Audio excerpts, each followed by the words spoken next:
Урматтуу Ош шаарынын тургундары, дээрлик 4-5 күндөн бери шаарыбызда ушул таза суу боюнча абдан ыңгайсыздык жаралды.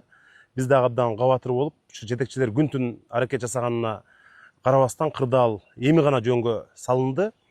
Мен дал ушул күндөрү Улуу Британияда ушул суу маселесин чечүү боюнча грант жана кредиттик макулдашуулар боюнча сүйлөшүүлөрдү жүргүзүп, ошондой эле электробустарды сатып алуу боюнча сүйлөшүүлөрдө жүргөнмүн.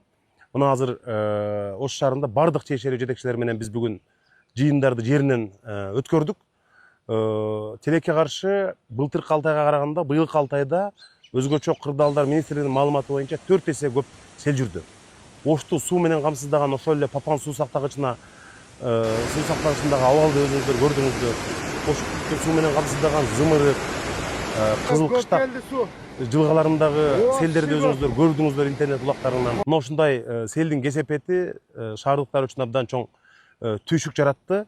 Биз азыр жетекчилер менен сүйлөшүп, мына былтыр 2025-жылы аякташы керек болгон 2 чакырым 400 метр турбага акчаны бөлүп, тез арада аны мына эгемендик күнү ача турган деңгээлде биз каражатты карап азыр чукул жумуштарды баштадык.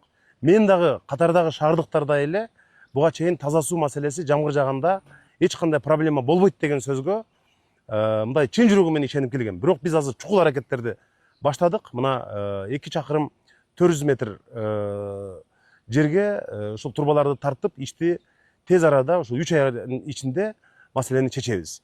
Экинчиден, кырдаалды жөнгө салуу үчүн биз 4-5 чоң суу кампа курабыз. Ага дагы каражатты чукул арада бөлөбүз. Андан башка дагы 10 чакты скважиналарды чыгарабыз.